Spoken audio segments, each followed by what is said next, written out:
Estamos ao vivo, pessoal. Oi, todo mundo que está em casa assistindo. Eu sou a Raquel, eu sou parte do Clímax Brasil. E a gente vai começar mais um Hangout, esse mês sobre o tema do consumismo. A gente tem como convidados o Tomás, o Marcelo e o Ernesto, eles vão se apresentar melhor.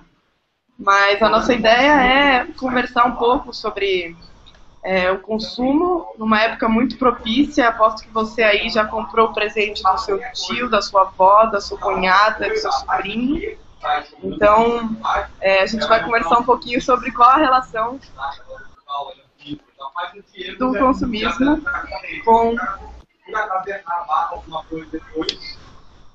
consumismo com as mudanças climáticas. Desculpa que eu tive um probleminha aqui no som. Então, eu queria começar pedindo para vocês três se apresentarem, uma rodadinha rápida, e depois a gente pergunta mais especificamente para cada um. Certo? Tomás, você quer começar? A gente sabe que você está com uma conexão ruim aí. Quer contar onde você está pra gente? Eu mudei de ar, estão escutando? Então, tá. Foi um prazer aí, convidado aí para participar do Clímax, né? É uma iniciativa que espelha, né, a gente que é de uma geração anos 80 aí dos ambientalistas, né, e ver que essa moçada aí está com esse gás todo, então a gente sempre é disposto a contribuir, a fortalecer essa causa de vocês que é nossa também. Eu hoje moro em Alto Paraíso de Goiás, aí estou trabalhando pela defesa da Chapada dos Veadeiros, né, de berço das águas no Brasil. Sou ambientalista aí, tenho 20 anos aí nessa trajetória. Tenho mestrado em gestão e política ambiental, participei bastante da criação e da construção do Fórum Social Mundial, especificamente da Aldeia da Paz, e trabalho muito com desenvolvimento e articulação de ecoaldeias, ecovilas, trabalhando a linha da permacultura, da ecopedagogia, e sou autor do Almanaque de Práticas Sustentáveis, que é um guiazinho de como que a gente pode, de alguma forma, estar consumindo de uma maneira mais consciente. É isso. Legal, Tomás. Marcelo, você quer se apresentar agora?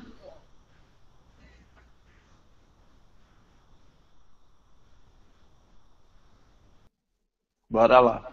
Estão me ouvindo? Sim. Marcelo Cardoso.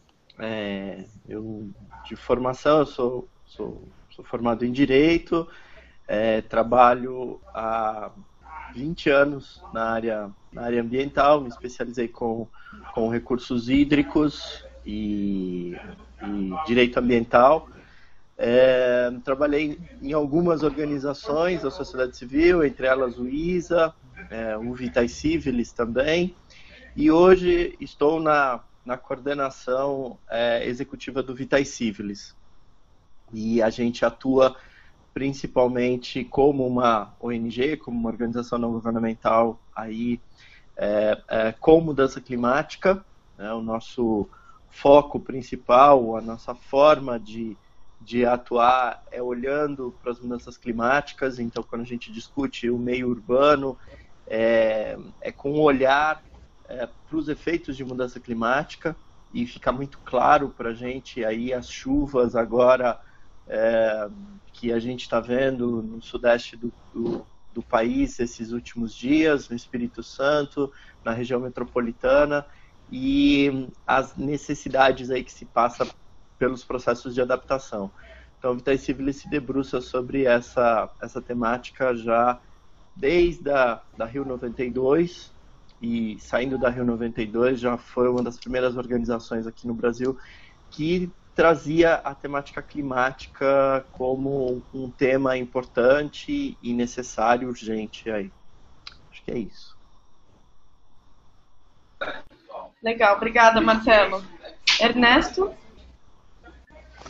Bem, meu nome é Ernesto Stock, eu estudei cinema na ECA e trabalhei durante 15 anos com cinema, com restauração de filme. E faz um ano que eu larguei, trabalhava em São Paulo, morava em Mogi das Cruzes, ia todo dia para o trabalho, gastava mais ou menos 4 horas e meia de trânsito por dia. E aí, há um ano eu larguei e resolvi fazer alguma coisa. Estava saturado de toda aquela história, de toda aquela relação que eu tinha com o mundo e com o meio ambiente, aí resolvi fazer uma viagem de bicicleta. Encontrei mais 2 caras que tinham mais ou menos a mesma ideia que eu tinha. E a gente resolveu fazer uma viagem, a primeira viagem de uma série de viagens. E a primeira era fazer uma viagem pela América Latina, percorrendo vários lugares e vários países e tentando entender como as pessoas elaboravam esse conceito de felicidade nas mais variadas culturas que a gente passava aí pelo caminho, em contraposição com o ideal de felicidade que a gente tinha aqui, que tinha muito a ver com o consumo e tinha muito a ver com essa sociedade consumista. E, enfim, a gente quis mostrar e tinha uma ideia que era provar ou conseguir constatar que a felicidade tinha muito mais a ver com o contato que você tinha com as pessoas, com o contato que você tinha com a natureza, com as relações que você estabelecia num outro nível do que com essa relação do consumo e com essa relação do trabalho que a gente conhecia e que a gente estava imerso aqui quando a gente morava em São Paulo, quando a gente trabalhava aqui. Enfim, é isso. Legal, obrigada, Ernesto. Antes da gente entrar no nosso tema, queria fazer só uma perguntinha para vocês 3. Tomás, o que você quer de presente de Natal?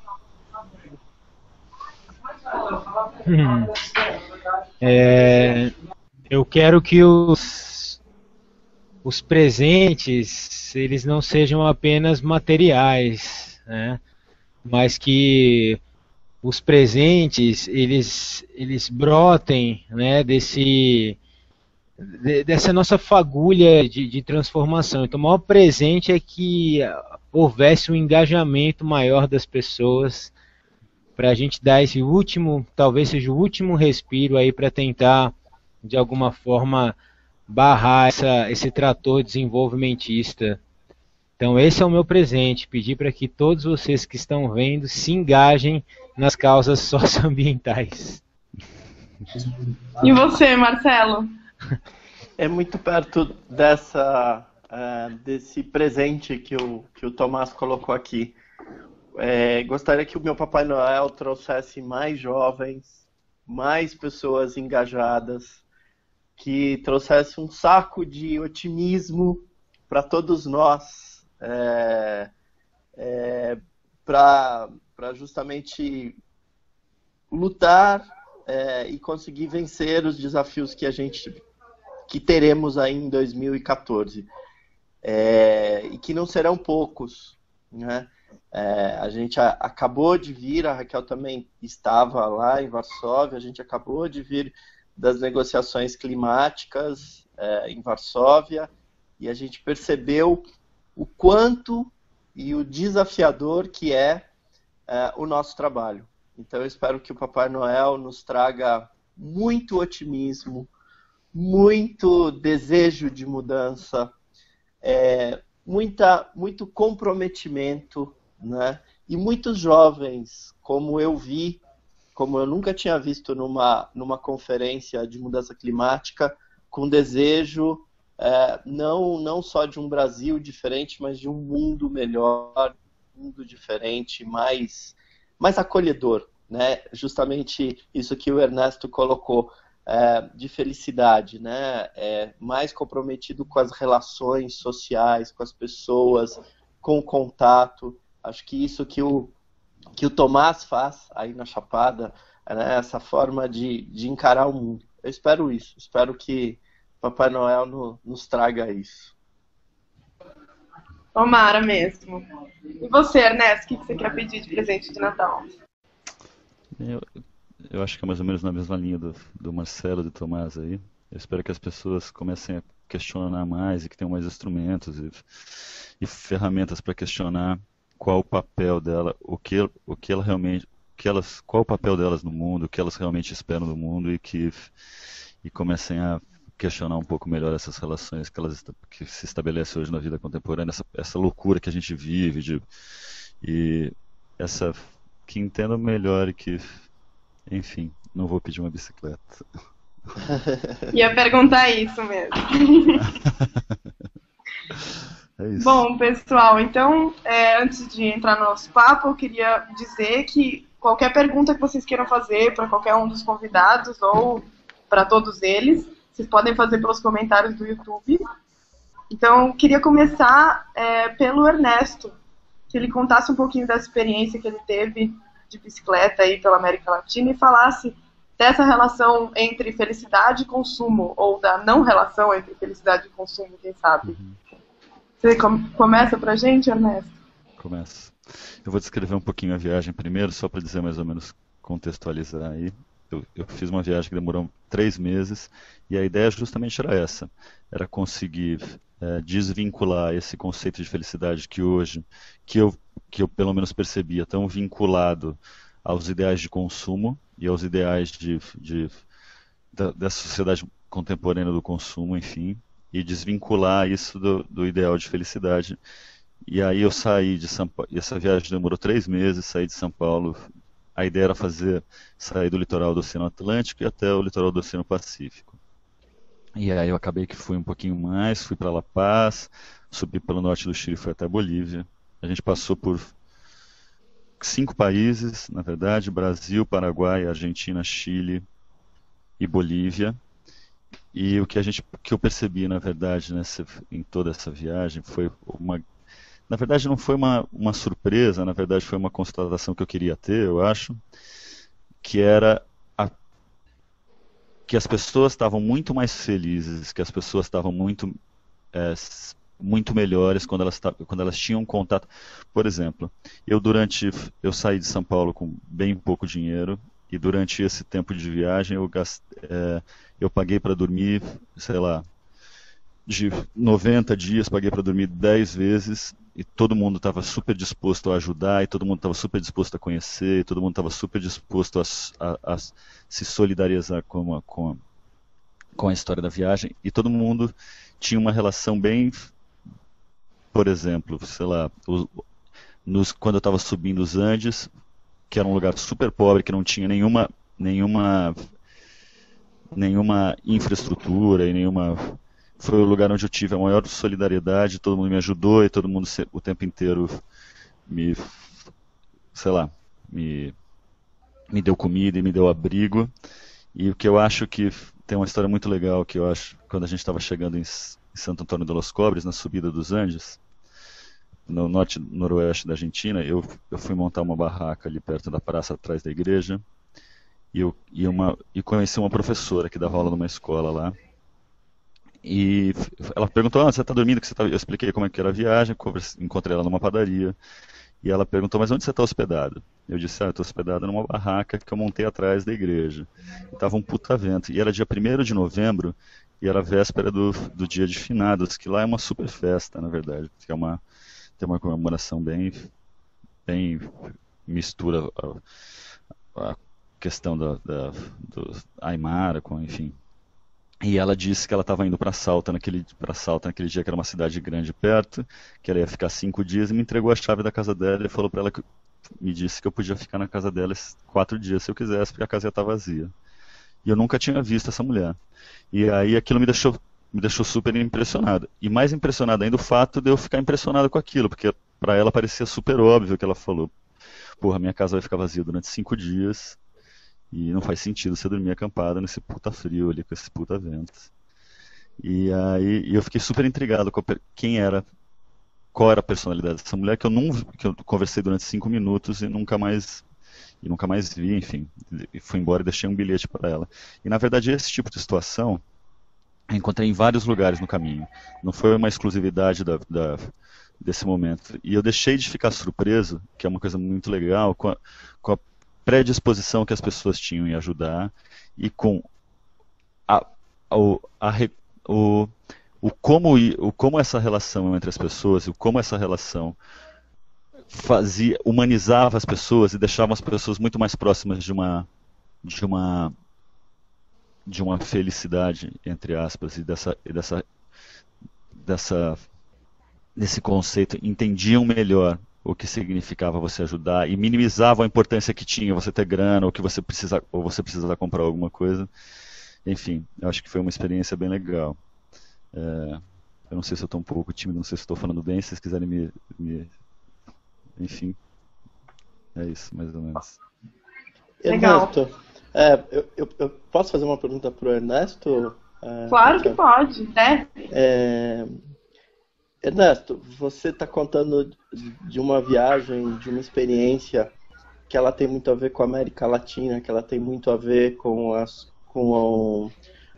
comunidades andinas, mas andinas, por favor, me entenda de uma forma mais ampla, porque, pelo que você me conta, pega toda a América Latina e a gente tem uma característica como latino.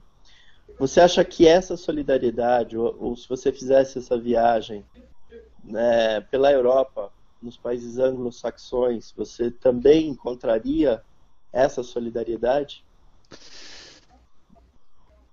Você já pensou isso, ou você já fez essa relação? Sim. Desculpa. Marcelo, eu tive algumas experiências de viagens menores, por exemplo, pela Europa e por outros lugares, e o que eu constato hoje é assim, independente do lugar, é lógico que você tem uma característica de determinada cultura que interfere diretamente nisso, mas independente do lugar, o que eu acho que desumaniza, entre aspas, essas relações, estabelece o nível de relação dentro de uma chave do consumo mesmo e de uma relação de troca de favores a partir de uma relação com a grana, é a proximidade que você tem de uma grande metrópole. Na verdade, todas as cidades grandes que eu passei, todas as cidades, metrópoles que tinham uma quantidade enorme de pessoas, enfim, em nenhuma dessas cidades eu consegui ajuda. Isso é uma constatação, tanto tem uma experiência maior na América Latina, mas tanto na Europa, em outros lugares, na América do Norte, enfim. Quanto menor era a cidade e quanto mais contato, porque na verdade essa metrópole, ela não permite o contato, você não consegue acessar as pessoas, na verdade, né? Você não consegue nem chegar na cidade direito, você não sabe onde fica, você não sabe onde ficam os lugares e tem uma dificuldade de você acessar as pessoas. E eu acho que independente da cultura tem a ver com, porque essas grandes metrópoles, elas na verdade são todas muito iguais, independente da cultura, as pessoas se relacionam com a cidade de um jeito muito parecido, tanto, sei lá, lógico que guardadas as características culturais aí de cada lugar, mas eu acho Em cima que tem do a ver com medo isso. também, né? Tem isso em comum também as grandes cidades, né? Acho que o Tem. medo é muito forte, né? A insegurança, né? Esse apelo pelo consumo, essa correria, essa falta de espaço para o acolhimento, né? E talvez o que você esteja falando, só interrompendo um pouco e complementando, as cidades de interior, assim, elas são mais femininas, mais aconchegantes, né? Mais prosaicas. Você tem uma relação humana muito mais próxima, né? Perfeito, perfeito. Eu acho que o próprio espaço da cidade e o espaço público da cidade e o fato de você poder conversar com as pessoas, todo um ambiente urbano, na verdade, né? O fato de você poder escutar, de você ter, enfim...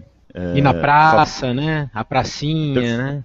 Perfeito, entendeu? Perfeito, como, sei lá, como Alto Paraíso que eu conheço e adoro. E você tem uma relação diferente com as pessoas.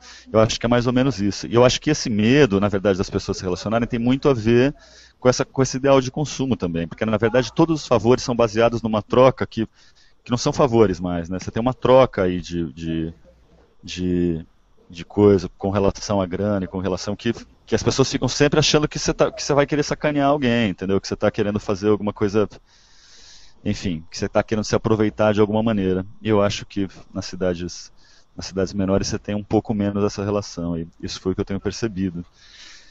E, enfim, esse foi um dos motivos. Eu vivi bastante tempo em São Paulo e trabalhei bastante tempo aí, e era uma relação que me incomodava muito na cidade, como que as pessoas se relacionavam umas com as outras, pautadas em referências que não tinham mais a ver com a humanização das relações, tinham a ver com quem... Ninguém sabia mais quem você era, e só sabiam qual era o seu CPF, na verdade, né? O seu poder de compra, ou a sua relação de... Enfim, isso me incomodava demais. Mas eu consegui perceber que hoje você tem isso ainda é uma exclusividade dessas grandes cidades. Quando você sai um pouco desse eixo urbano aí, dessa maluquice metropolitana, caótica e feia, você ainda encontra a essência que brota ainda é uma coisa muito mais pautada nas relações. Humanizada, né? Isso é sensacional, cara. Isso é sensacional. Legal. Maravilha, Ernesto. Muito bom saber que a gente tem lugares melhores do que essas cidades loucas que a gente vive, né? Já que o nosso tema é mudanças climáticas, eu queria perguntar para o Marcelo agora o que tudo isso que a gente está falando tem a ver com as mudanças climáticas, a questão do consumo, até esse individualismo dentro das grandes cidades. O que isso tem a ver com as mudanças climáticas? Eu estava aqui pensando e tentando, não só, porque é muito fácil de relacionar, né? Quer dizer, o estágio que nós chegamos hoje e os problemas que nós temos hoje com as mudanças climáticas, elas estão diretamente relacionadas com a questão da humanização e diretamente relacionada com a questão do consumo, né? Tem um livro, Ponto de Mutação, e que esse livro ele foi escrito na década de 70 e é muito interessante porque ele justamente ele tenta fazer uma retrospectiva e dizer um pouco pra gente como é que a gente chegou hoje aqui. E um dos pontos que assim, mais me intriga nesse livro é que o autor ele descreve que houve a necessidade do capitalismo destruir o que as culturas ancestrais, e aí eu relaciono com as culturas latino-americanas que o Ernesto estava trazendo aqui pra gente, tiveram durante a sua construção, que é a terra como mãe, como acolhedora. Isso teve que ser destruído ao longo desses 200 anos, principalmente de industrialização no nosso planeta. Porque era a única forma de você conseguir explorar a Terra. Você não faz uma devastação de mineração numa terra que você chama que é sua mãe, né? Sua madre tierra, sim? Então, você não faz isso com a sua própria mãe. Você precisou destruir esse mito, você precisou transformar o planeta em algo que é simplesmente um recurso, e esse recurso precisa ser utilizado, e ele serve, de alguma maneira, foi construída uma ideia de que a gente está alimentando as pessoas, a gente está dando qualidade de vida para as pessoas, e chegamos no que chegamos hoje, numa situação onde os recursos naturais eles estão se esgotando, e a gente percebe esse esgotamento. A gente acaba consumindo muito mais e desperdiçando. O que o Ernesto colocou aqui, essa humanização das relações das pessoas, nós perdemos. E, por outro lado, o que gera é muito mais importante o que você tem e não o que você é. Essa mulher que justamente ajudou o Ernesto no momento em que ele estava precisando ali de moradia, ela não se preocupou com o que ela tinha, mas ela se preocupou muito mais com o que ela é como ser humano, como indivíduo, a necessidade do Ernesto. Isso a gente perdeu.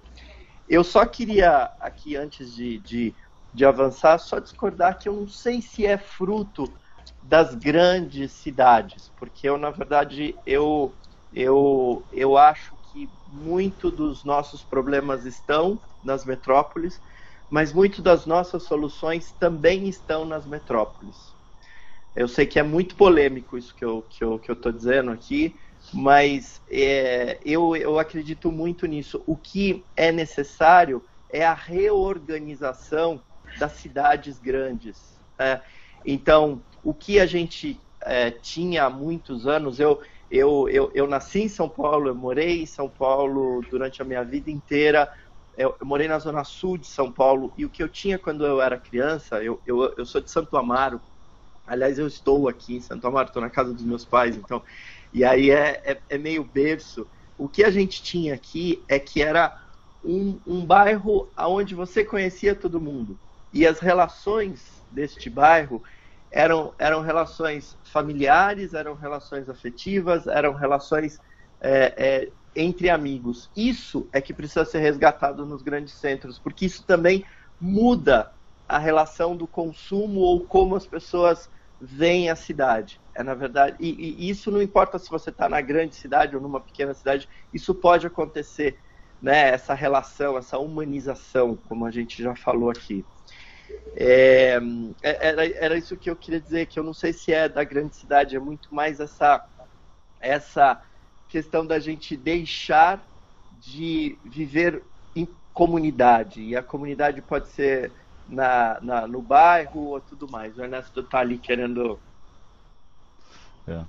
Eu concordo com você, Marcelo, não foi isso que eu quis dizer. O que eu quis dizer foi que a própria construção, eu não acho que os problemas sejam decorrentes da grande cidade. Eu acho que você tem a própria construção da cidade, que engloba o seu planejamento urbano e toda a relação que você cria com o meio ambiente. Eu acho que tem muito a ver com que das pessoas se sentirem pertencentes ao lugar e de saberem usar, como você disse, da coisa do Capra lá do ponto de mutação, como se tivesse uma coisa das pessoas perceberem que o espaço não está aí para servir o tempo inteiro e que a gente é parte integrante desse espaço, que é uma coisa harmônica e não orgânica e não uma coisa da gente usar aquela cidade. Eu acho que nas grandes cidades, o próprio uso da cidade acaba ficando uma coisa meio impessoal, e você não estabelece essas relações bacanas que eu acho que poderiam ser bastante, eu acho que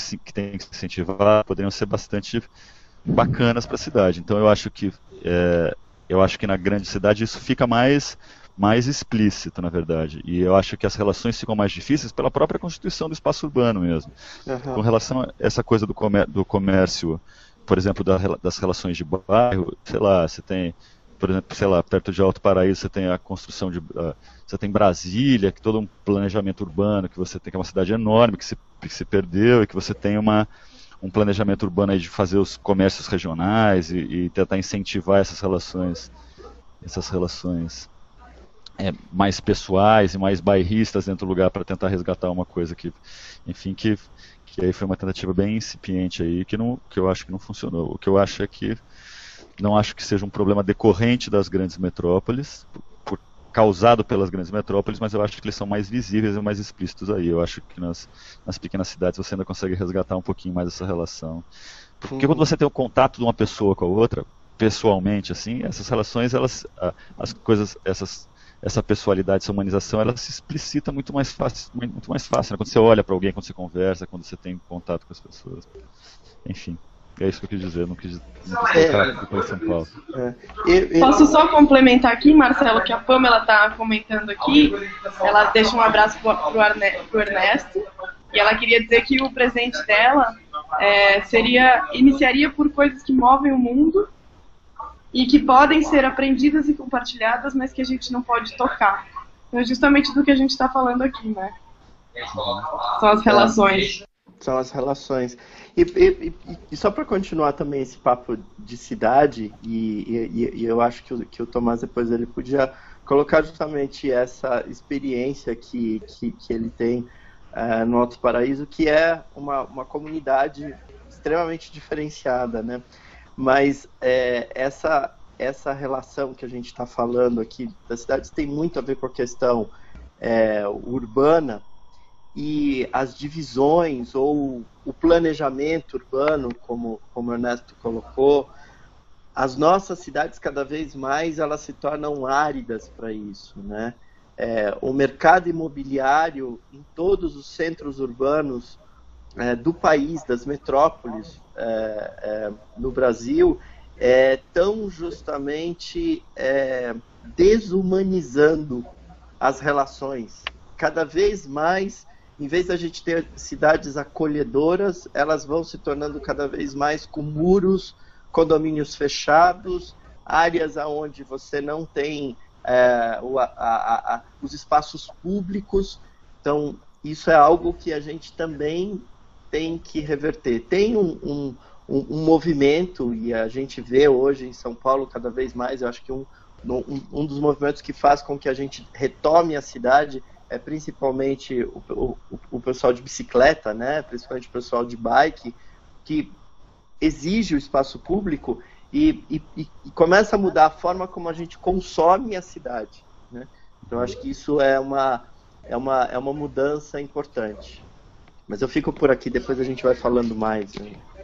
Senão monopoliza. Então, eu vou passar para o Tomás. A gente queria saber do Tomás, assim, nós somos consumidores, né? A gente nasceu nessa sociedade que é intrínseca ao capitalismo a questão do consumo. Então, tudo bem, a gente já entendeu que consumir é uma coisa ruim excessivamente, mas, querendo ou não, a gente tem que consumir. Como é que esse consumo pode ser mais sustentável, Tomás? Olha, é uma pergunta que ela nunca vai ter uma resposta definitiva, né? Eu fiz um estudo bastante profundo, né, sobre esse tema do consumo e da sustentabilidade, foi a parte da minha dissertação, e estudei também profundamente sobre a questão das transnacionais, né? Criei uma terminologia chamada TIN-R, né? Transnacionais involutivas não resgatáveis. A gente conhece muitas delas, né? Monsanto, Bayer, Coca-Cola, Nestlé, Syngenta, Cargill. E eu acho que um dos princípios básicos é esse, né?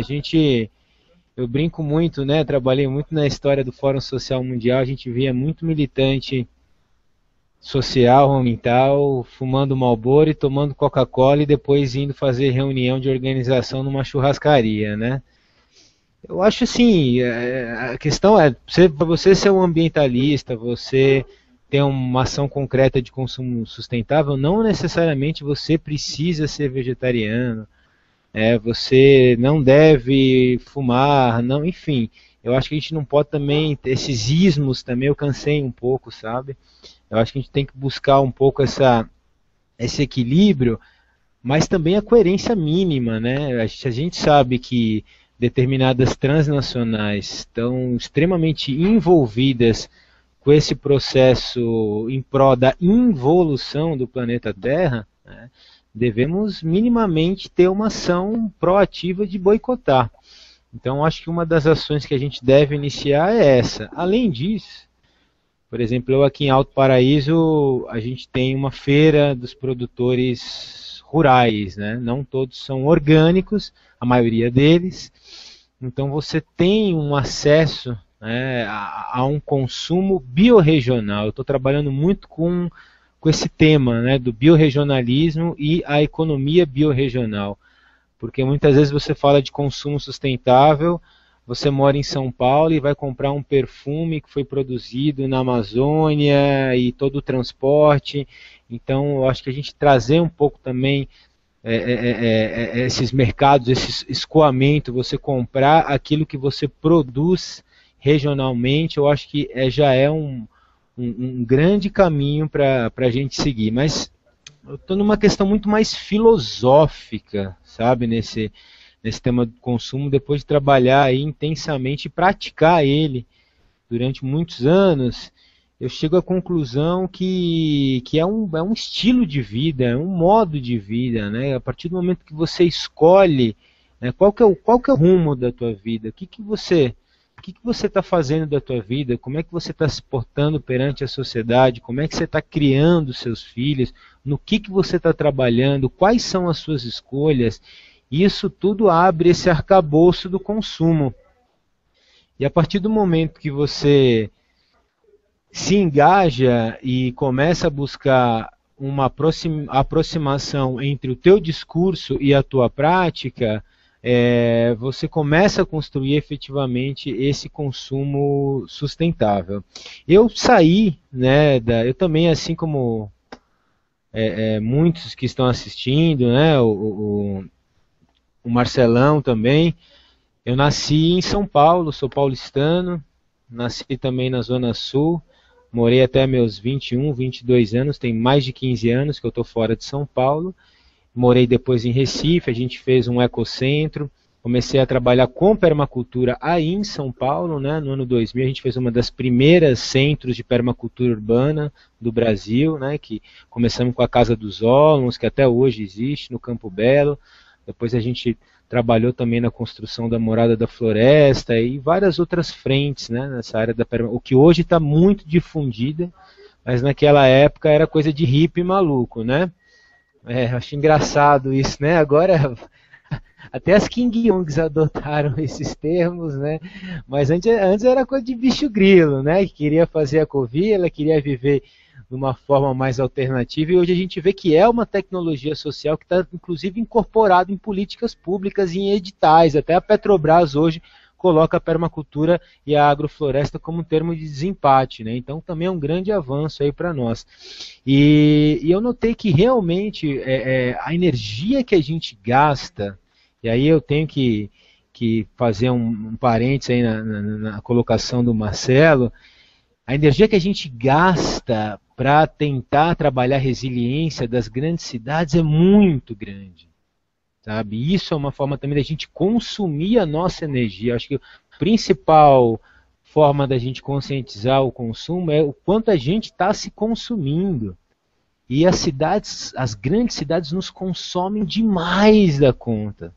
E essa energia que você gasta para trabalhar projetos socioambientais ou a resiliência dessas grandes cidades, essa mesma equivalência energética, se você vai para lugares menores, você tem uma efetividade muito maior. Então, eu estou trabalhando muito isso. Vamos buscar, de alguma forma, tentar equilibrar um pouco esse coeficiente, porque a zona de conforto, principalmente econômica das grandes cidades, é muito maior do que eu, por exemplo, que estou aqui em Alto Paraíso. Não, pessoal, você está em Alto Paraíso, está numa boa, que nada. Aqui é meia dúzia de ambientalistas, estamos segurando a onda no CONDEMA, no Conselho Municipal de Defesa do Meio Ambiente, ocupando os espaços, lutando contra uma política oligárquica, latifundiária, ruralista, transgenista. E você acha o quê? Aqui, oportunidades de trabalho, editais e recursos econômicos é dificílimo. Sabe? Agora, como que é? Se eu for para Sampa, se eu for para o Rio, se eu for para Porto Alegre, eu tenho trabalho, eu posso trabalhar consultor, eu posso fazer uma consultoria para Vitais Civilis, para a SOS, para o ISA, pegar um edital aqui, outro edital ali, muito mais tranquilo, apesar dessa crise institucional do terceiro setor. Mas aqui é quando você realmente entra de cabeça e você não tem alternativa. Você precisa efetivamente não só construir um novo padrão de consumo, mas você precisa construir cidades resilientes. E as cidades pequenas, como Alto Paraíso, que não chega nem a 10 mil habitantes, te dá essa possibilidade de interferir no plano diretor, de interferir, construir políticas públicas que vão ser implementadas. A gente ainda tem lixão aqui, então estamos trabalhando a construção de uma política municipal de resíduos sólidos. Então tudo isso é muito importante, você colocar, né, esse termômetro. Será que vale a pena você que está aí nas grandes cidades, continuar aí, ficando 4, 5 horas em ônibus, metrô, falando, não, porque eu tenho que fazer a minha parte, estou construindo um São Paulo, uma capital melhor. Gente, quando vocês fazem, começam a realmente entrar e contactar com a terra, conectar com a mãe terra e trabalhar permacultura, agrofloresta, agroecologia e o consumo sustentável no seu dia a dia, é uma outra oitava e o universo conspira. Não sei se eu respondi, né? Fica aí a dica, né, pessoal? O Guilherme também fez um comentário, uma sugestão pelo nosso canal do YouTube, que seria: que tal simplesmente ignorar o Natal? O que vocês acham disso?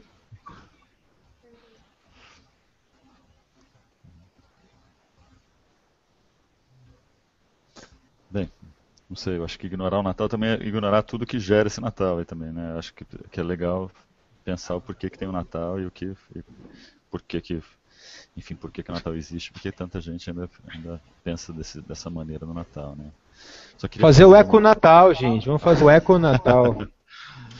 Só queria fazer voltando com a história do Tomás, de Alto Paraíso e tudo mais, esses dias Esses dias eu recebi uma mensagem pela internet falando, e vou me contradizer um pouco da questão da grande cidade, lembrando um pouco que o Marcelo falou dos muros e da especulação imobiliária.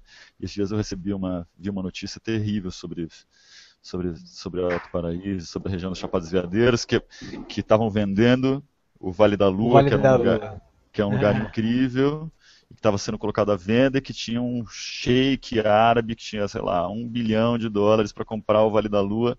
Eu fiquei chocado. E aí, na verdade, eu fico pensando essa coisa, me contradizendo um pouco o que eu tinha dito da grande cidade, mas eu acho que é isso, que é uma... Enfim, fiquei chocado com isso. Eu imagino que pauleira que deve ser pro Tomás aí encarar esse tipo de situação. Socorro, venham nos ajudar. Então, eu queria colocar aqui, acho que algumas questões que são talvez polêmicas, que é justamente essa questão que é cidade versus pequena cidade, ou como que você encara, e acho que tem muito a ver com o consumo. Eu entendo quando a gente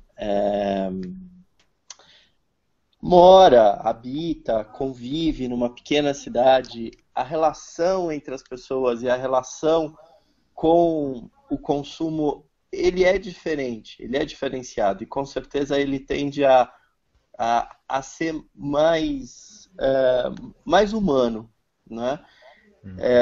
Mas mesmo assim eu acho que a grande cidade tem o seu espaço, e ela ainda é o nosso problema, mas a nossa solução. Eu entendo da quantidade de energia que a gente tem que despender sobre um projeto numa área tão grande quanto São Paulo. Eu trabalhei e trabalho muitos anos em área de manancial na região metropolitana de São Paulo. O que resta de verde, o que resta de conservação, de preservação na cidade de São Paulo está na região sul aqui de São Paulo, para o lado de Parelheiros, que é o extremo sul da cidade. E você começa a ver o mercado imobiliário avançando sobre essa área. A cidade, por sua vez, o centro urbano não está muito interessado na preservação dessa região. Você começa a ver as contradições, né? Você percebe o quanto e o desafio que a gente tem. Mas eu vejo que é ainda uma possibilidade de preservação. Para a gente preservar Alto Paraíso, para a gente preservar a Amazônia, a gente ainda precisa dessas cidades. Essas cidades, elas consomem, mas elas também podem preservar. São elas frutos também de preservação. Eu acho que a gente precisa mudar muito. Tem muita coisa para ser feita, né? Tem um caminho árduo, longo, mas acho que a solução de sustentabilidade também estão nessas cidades. Só para ser mais polêmico ainda com a questão do Natal, eu não acho que a gente tem que esquecer o Natal, não. Nem cristão eu sou, não comemoramos o Natal, mas eu acho que o Natal tem uma função, é uma festa que não é uma festa só cristã, ou só uma festa de consumo, né? Ela tem um papel, e ela tem um papel social, um papel histórico, e na verdade o Natal ele deveria ser resgatado. Isso que o Tomás falou, um eco-Natal ou algo parecido, eu acho que seria o resgate do Natal no seu melhor dos espíritos. Talvez não no seu espírito religioso, mas para quem acredita também no seu espírito religioso, mas no que ele simboliza, né? É uma festa que é uma festa das luzes. É para trazer luz ao mundo, né? Assim como em outras religiões nessa época também se comemora a luz, é para se trazer a luz para o mundo. Acho que é um pouco do que a gente está tentando fazer aqui. A gente está acendendo uma velinha aqui e tentando iluminar um caminho, tentando mostrar um caminho. Então eu acho que é um pouco desse resgate também quando a gente traz esses temas para serem discutidos. Acender velhinha tem significado dúbio aí, hein? Falando sobre a questão do consumo, né? Pode ser. Queria aproveitar até só para fazer esse parênteses, né, já que a gente está numa instância livre e democrática aí, que eu acho que o Uruguai deu um grande avanço, né, em relação a essa questão da descriminalização, né, da cannabis, né, foi muito estratégico, um país pequeno como o Uruguai, deu um boom muito grande, e é um tema que toca todos nós, né, jovens ou não jovens, né, a maioria de nós já fumou, fuma ou fumará, né, a cannabis, e a questão do consumo, né, dessa planta, fruto do tráfico de drogas, né, tem uma relação direta também com a questão das mudanças climáticas, porque eu que trabalho com agrofloresta, com permacultura, a cannabis ela é uma planta que ela equilibra os microecossistemas, né? Então ela é uma planta que a gente chama de planta simbiótica, né? Ela consegue proteger as outras e já um reino muito fértil. Então ontem um ministro do STF falou que ele vai colocar na pauta, né, o início do debate no Supremo Tribunal Federal em relação à descriminalização da cannabis, né, da maconha. Isso é um tema também muito importante, presente aí, eu acho que para as pessoas que consomem, né, é não comprar, né, e sim procurar plantar, né. A gente falo isso abertamente, publicamente, sou um militante também da descriminalização da cannabis, né? Sou consumidor também, sustentável e consciente, então acho que a gente buscar também tirar um pouco e conversar mais abertamente sobre isso, ainda mais nós ambientalistas, só para salpicar um pouco, né? Eu também acho que comprar e não plantar entra muito mais do que só para cannabis, né? A gente pode fazer isso com tudo. Exatamente. Sim. Exatamente. Eu acho essa questão uma questão pouco discutida no movimento ambientalista, e que o movimento ambientalista deveria muito mais encarar essa discussão da legalização, não só da maconha, mas de outras drogas também, e isso vai diretamente com o nosso tema quando a gente está falando de consumo, né? Porque se a gente está falando de consumo, o Tomás tocou aqui na questão do tráfico de drogas, tem o uso e a exploração de menores envolvido no consumo na produção e na própria distribuição dos entorpecentes, e é uma necessidade urgente da sociedade discutir esse tema. E não é um tema de polícia, é um tema social, né? Tem uma juventude hoje com acesso a determinadas drogas, principalmente as drogas químicas, com uma facilidade inédita. E não só no Brasil, mas no mundo inteiro, né? E se a gente relaciona esse consumo à situação das grandes metrópoles, e se a gente ainda usa o que o Ernesto nos trouxe aqui, que é a questão da felicidade, com a infelicidade, com como se diz, com a insatisfação da vida nos grandes centros urbanos, que cada vez mais isso vai acontecendo, as pessoas consomem e se utilizam das drogas como uma muleta. E cada vez mais a gente vê isso na nossa sociedade. Não só no Brasil, mas em toda a parte, né? Você vai para a Europa e você percebe isso. Numa festa que você vai, você se depara com esse tipo de uso.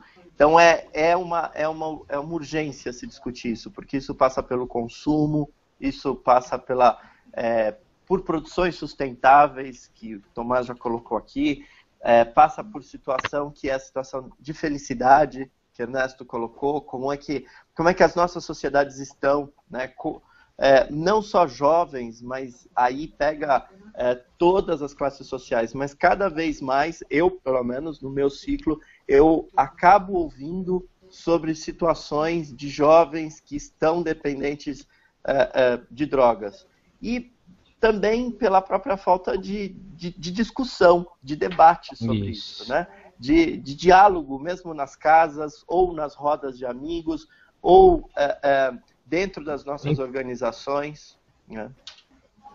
Marcelo, o Aníbal está comentando aqui no nosso canal que o consumo, e aí eu passo a palavra para o Ernesto, que ele está frisando que o consumo é inversamente proporcional ao grau de felicidade, consciência e evolução. Você concorda com isso, Ernesto?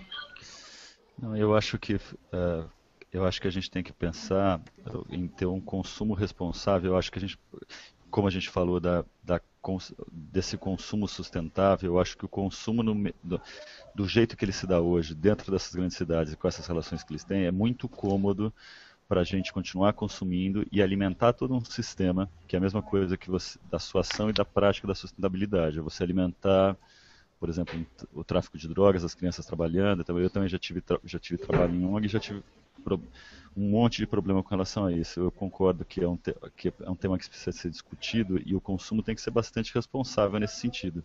Senão fica bastante cômodo a gente consumir e se adequar a um mercado de consumo que explora determinada condição social e que acaba prejudicando, porque a gente, numa condição burguesa, se sente confortável para consumir, enquanto a gente está deixando um outro lado bastante mal nessa história. Eu acho que compreender o impacto social que esse consumo tem e que esse consumo seja um consumo responsável e sustentável, eu acho que é fundamental, um ponto fundamental da discussão para discutir.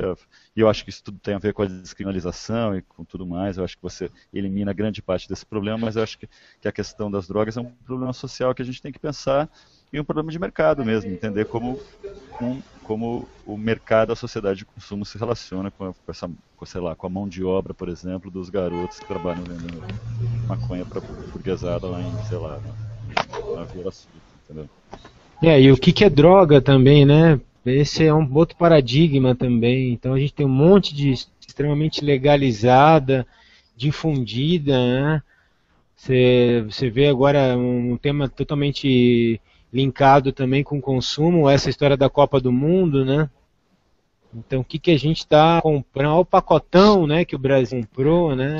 E o que vem atrás desse pacotão Copa do Mundo, né? Vem o álcool, né, a cerveja, as grandes cervejarias, as grandes transnacionais, vem a vulgarização da figura da mulher, né, aquela gostosa, aquela peituda, aquela bunduda relacionado, né, ao futebol. Essa também futilidade, esse amortecimento, essa anestesia, né, que gera. O Brasil vai parar ano que vem, né, por causa dessa história. Então, aqui em Brasília mesmo foi gasto 1,2 bilhão de reais para fazer um estádio, que nem terminado completamente está ainda, né? Isso sanearia, né, o problema da precariedade das nossas escolas, por exemplo, né? O dinheiro foi feito um estádio, que dirá toda a infra, né? Então, como que nós, brasileiros, a gente às vezes também trata a questão do consumo muito, o que eu vou comprar em relação a produtos, né? Então a gente tem que trabalhar também a questão do consumo de uma forma bastante holística, né? O que eu vou ver, o que eu vou curtir no Facebook, o que eu vou difundir, né? A Copa do Mundo, o futebol, a cerveja, os hábitos culturais em relação à televisão, rádio, jornal, ao que você lê, ao que você pensa, ao que você come. Então, esse inconsciente coletivo brasileiro, o Brasil aí com essa galgada econômica, né, está comprando, né, todo esse trash food, né, esse lixo cultural também. E o futebol, ok, bacana, um esporte, tá, um pouco na alma do brasileiro, né? Mas o que está vindo com esse futebol agora? Não é mais aquele futebol da Copa do Mundo é nossa, dos anos 70, da magia do futebol arte, né? Hoje em dia são megas corporações, megas interesses políticos, empresas. Então isso que eu acho também é a bola da vez do consumo, né? Boa parte dos pacotes de Natal oferecido hoje, não sei se vocês estão acompanhando aí nessas lojas coletivas de venda, é ingresso para a Copa do Mundo, né? Então o presente cool, né? O presente super é você dar um ingresso para o jogo da Copa do Mundo, né? Pagar 200, 400, 600 reais um ingresso, enfim, né? Eu acho que, eu concordo Só com para você quicar também. essa bola, né? Eu acho que só fazendo uma parte aí na história, eu concordo com você com relação ao futebol, eu acho que também na década de 70 o futebol foi usado, e eu gosto de futebol, e o futebol foi usado de maneira bem conveniente, né, num determinado momento, Copa do Mundo é nossa, década de 70, enfim. E o que eu acho com relação ao consumo é você compreender o consumo de uma forma holística, e na verdade compreender tudo que envolve não só o consumo do produto, mas tudo que agrega, desde o transporte, como você disse no começo, de uma coisa que vem da Amazônia. Esses dias eu vi uma reportagem falando sobre exploração, um pessoal que trabalhava na Indonésia, uma puta numa tragédia, o pessoal que trabalhava extraindo enxofre de um vulcão. E era um puta de um sofrimento, aquele monte de gente tudo detonado, 40 anos todo mundo morria, 40, 50 anos. E aí mostrava uma reportagem, e a reportagem era bem incisiva nesse sentido, assim, mostrava as pessoas sofrendo, e a moça que apresentava a reportagem, terminava essa reportagem dentro de um shopping, dizendo que aquele enxofre era usado, na grande maioria, na produção de cosméticos. E ela falava, porra, mas está vendo? Pelo menos alguma coisa boa sai disso. Essa era a conclusão da reportagem, justificando a exploração das pessoas que trabalhavam no enxofre. Ele dizia, não, mas pelo menos você consegue comprar um produto legal de maquiagem. Na verdade, uma total alienação do processo. Quer dizer, não é nenhuma alienação, na verdade é a consciência do processo e justificar por uma questão totalmente infeliz, enfim.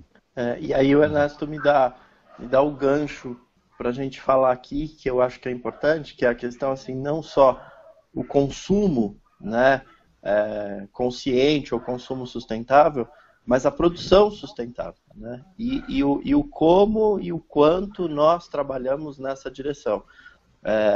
O Tomás já trouxe aqui algumas questões sobre as empresas, mas é algo que a gente precisa e necessita trabalhar com mais ênfase, que é justamente essa produção consciente, não é só o consumo consciente. O consumo consciente, digamos, ele está na ponta, é o consumidor, a gente tem que trabalhar com esse consumidor, mas a gente também deve e necessita trabalhar com as grandes empresas, com a responsabilidade, que seja social, que seja ambiental, na sua produção. E muitas vezes a gente acaba deixando isso de lado, é uma discussão árida, muito complexa, muito difícil. Algumas das nossas organizações não se deparam com essa discussão séria, muitas vezes não quer fazer esse debate. Eu uso um exemplo agora, esse ano já começou a ser discutido, o ano que vem com certeza será a bola da vez, pelo menos no primeiro semestre, e se não, até talvez no segundo semestre, que é a questão do código de mineração. Que nós colocou aqui a questão de enxofre, a gente tem aí outros recursos aí e tem uma pressão muito forte externa para que o Brasil mude esse código de mineração, assim como fez com o Código Florestal. E isso está diretamente relacionado com a produção, e uma produção que é de exploração muito forte, né, e de grandes empresas e de grandes corporações, e que a gente precisa também encarar esse debate. E aí a gente pode ir além, né? Se a gente vai para o agronegócio, se a gente fala da produção de automóveis, veja a discussão agora, né? Muito interessante. Põe ABS ou não põe ABS, põe airbag ou não. É uma questão fundamental. Quer dizer, os carros brasileiros não têm nem barra de segurança, as pessoas estão morrendo aí na estrada. Não, mas a gente não coloca isso porque a gente quer vender carro. Quer dizer, é mais barato, é melhor, então vamos vender carro. Tem estudos aí do SUS, uma das grandes provocadores de morte hoje no Brasil são os traumas. E são os traumas causados no trânsito e com moto. As cidades com 60, com 100 mil habitantes, que não tem transporte público, a opção de transporte é a moto. E as pessoas consomem moto. Essa troca de sair do cavalo, sair da carroça para ir para a moto foi muito rápida. E as pessoas estão se matando aí nessas cidades aí também. E é num consumo desenfreado, onde não tem a preocupação, a mínima preocupação aí, justamente com a saúde pública, né? Com a saúde das pessoas.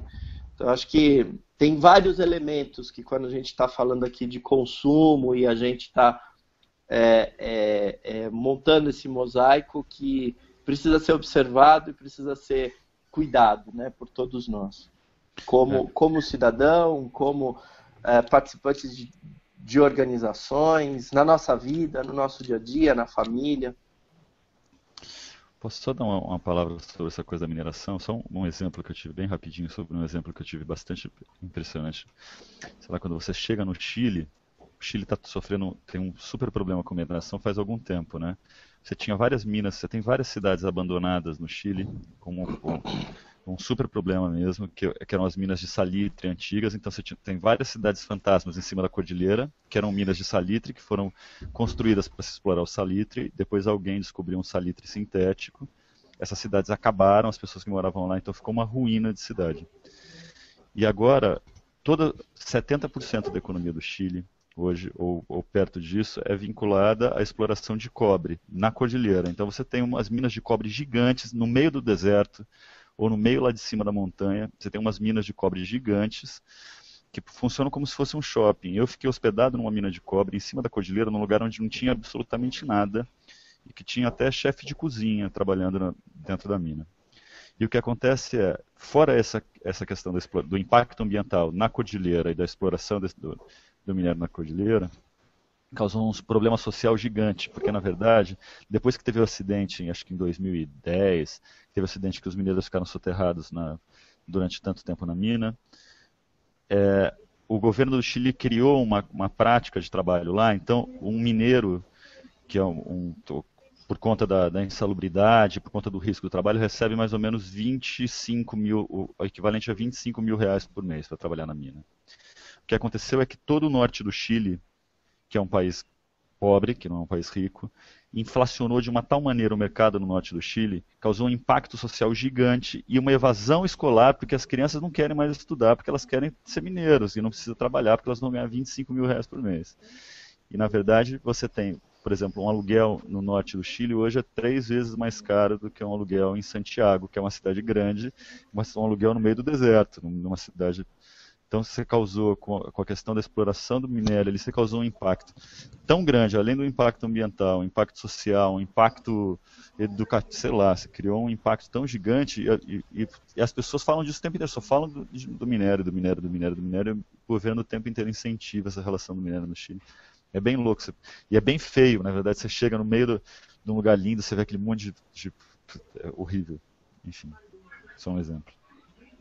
Bom, pessoal, a gente acabou de chegar a 1 hora da nossa transmissão, passa rápido, né? Então eu queria aproveitar o gancho do Guilherme para fazer uma última pergunta para vocês. Ele está dizendo aqui que a única ação que ele vai fazer no Natal é cortar os pinos que invadem o sítio que ele mora. Então eu queria saber, para ele é uma contra-homenagem ao Natal e ao consumismo que vem com o Natal. Eu queria saber quais são as contra-homenagens que vocês vão fazer, o que vocês propõem que a gente faça nesse Natal. Olha, eu sou um pouco da linha da ecofavela, né?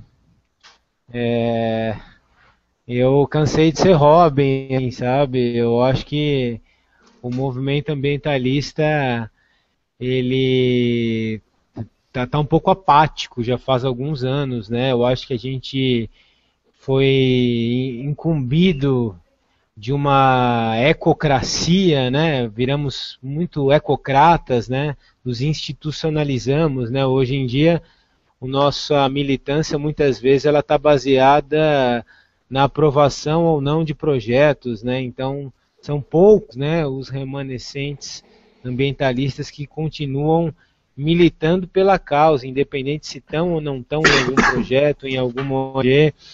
E eu vejo que esse anticonsumo, né, ele faz parte de uma linha mais militante, mais proativa, tem um conceito que se chama ecotagem, né, que é uma mistura de ecologia com sabotagem, né?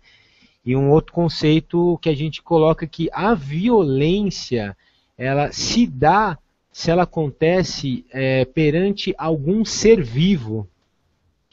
Então,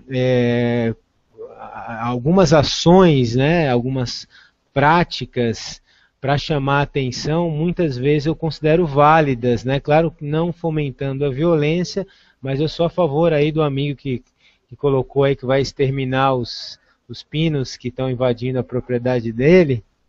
E a gente aqui também está sofrendo isso na Chapada dos Veadeiros, aliás, o Brasil todo, né? Hoje o Brasil virou um grande quintal da Monsanto, é um dos países do mundo com o maior número de experiências, né, com os transgênicos, já são mais de 15 sementes geneticamente aprovadas e liberadas, né, pela CTNBio, essa comissão vendida, né, por burocratas e doutores de grandes universidades, pagos e financiados pelas transnacionais.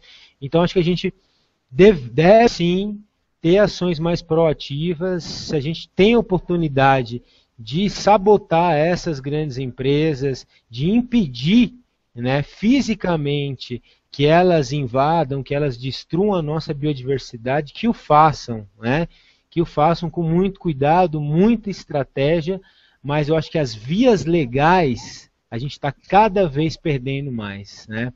Eu não vejo que a gente deve só apostar nelas, né? Perdemos muito, perdemos nos transgênicos, perdemos no Código Florestal, perdemos na exploração da Amazônia, estamos perdendo o tempo todo, né? Então, enquanto não houver um levante, né? Fiquei muito reflexivo com esse levante que teve aí há poucos meses atrás, de milhões de pessoas nas ruas, e praticamente nenhum chamamento em relação à questão ambiental. Então isso mostra também como está faltando uma base mais militante para a gente. Acho que está muito elitizado o nosso movimento, né? E hoje a gente está se aproximando cada vez mais das comunidades indígenas, que são os grandes mestres, os grandes guardiões aí da biodiversidade e que estão efetivamente, diariamente, batalhando por isso. Então, agradeço aí também, já na minha participação, convido todos aí que quiserem conhecer a Chapada dos Veadeiros, não só para fazer turismo, mas para vir aqui ajudar e somar, são todos muito bem-vindos aí nos poucos esteios aí da biodiversidade, da água pura que restou no Brasil. Obrigada, Tomás.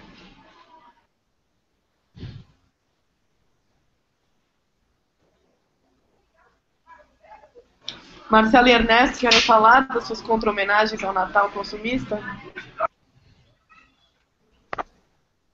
Pode ir, Ernesto. Não sei. Eu estou pensando aqui nas vias, se o Ernesto quiser, e refletindo o que o Tomás também disse aqui. Eu concordo com o Tomás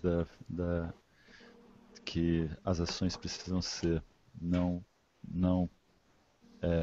priorizando a violência ou incentivando qualquer tipo de violência ou agressividade, mas concordo com o Tomás que a ineficiência dos canais legais de debate e de deliberação mesmo, de qualquer... são muito manipulados e são um grande cenário de onde se passa, enfim, eu concordo que precisam ter ações mais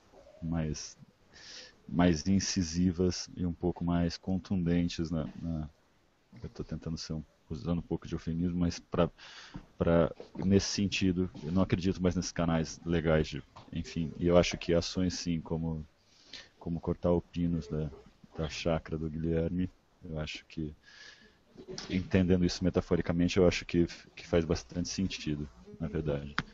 E só para dar uma sugestão, nesse assunto todo, falando sobre permacultura, sobre Monsanto, sobre os transgênicos, não sei se vocês conhecem um filme, que é um belo presente de Natal, que chama Ciclovida, 2 ciclistas que vieram, um casal que percorreu 10 mil quilômetros aqui no Brasil, levando trocando sementes não transgênicas nos lugares, um filme lindo, que ficou hospedado nos lugares, acho que é um belo presente de Natal, e que tem tudo a ver com o tema aí do consumo. Enfim.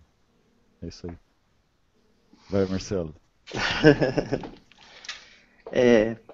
Eu tenho essa tendência também a ficar muito chocado com o quanto a gente perdeu com os canais oficiais. Mas eu ainda sou, talvez, da geração institucionalizada, né? Da geração que veio das organizações, que trabalha nas organizações e que ainda acredita nos meios que são os meios institucionais, né? Eu concordo e me alinho a ações que não sejam violentas, mas que sejam ações mais contundentes e que justamente exponham essa fragilidade institucional que nós vivemos hoje. Não só no Brasil, mas a gente tem uma crise de representação mundial. Diga-se de passagem, o sistema multilateral de negociações das Nações Unidas, extremamente fragilizado hoje, extremamente deixado de lado por vários países e as negociações hoje pouco avançam, não só na área ambiental, mas em todos os campos, né?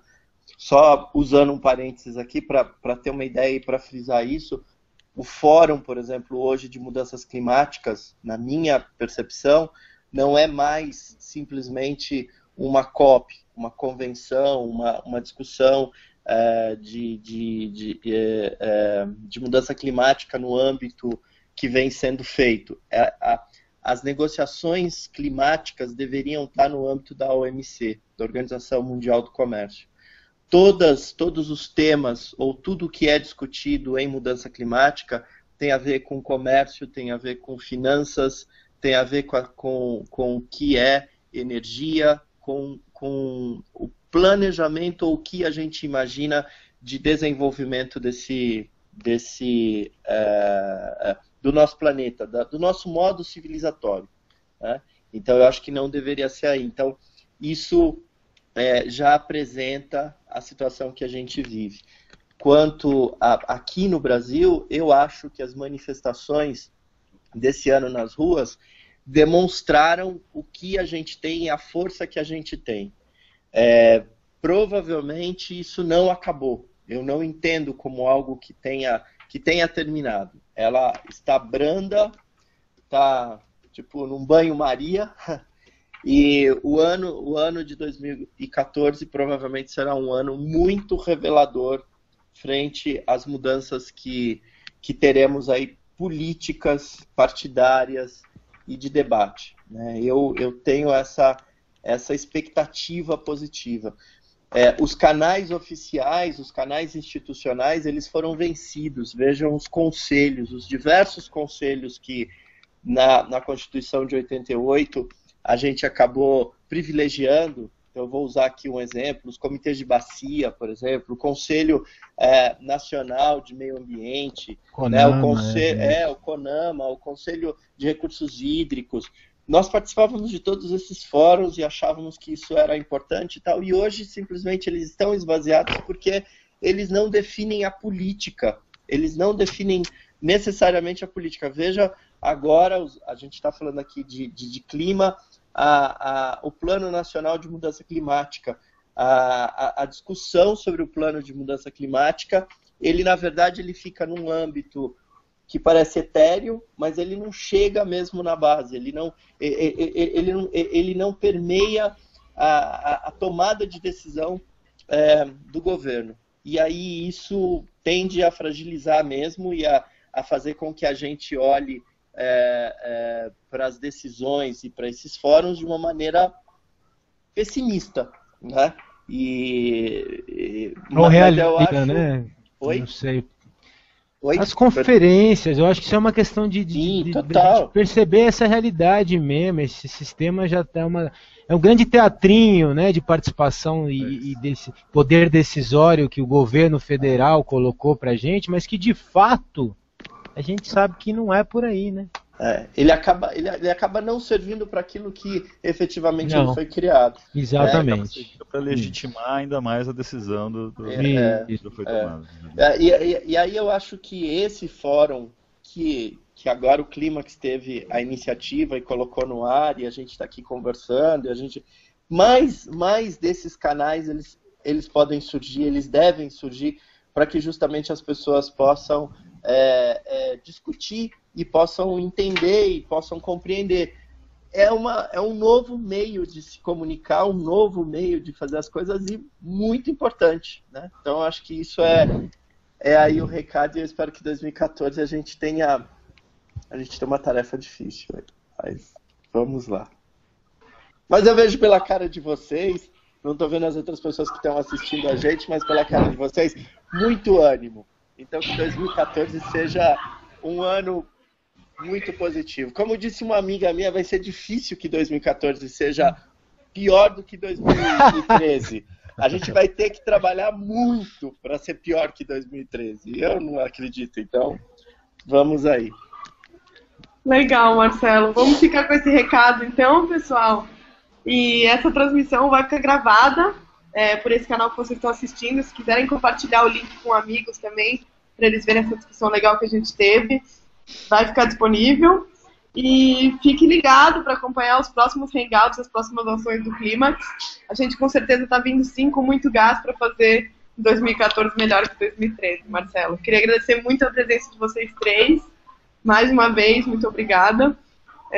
Foi muito rica a nossa discussão e espero que a gente possa trabalhar mais vezes juntos aí. Valeu, galera. Obrigado vocês. Arro. Beijos. Arro.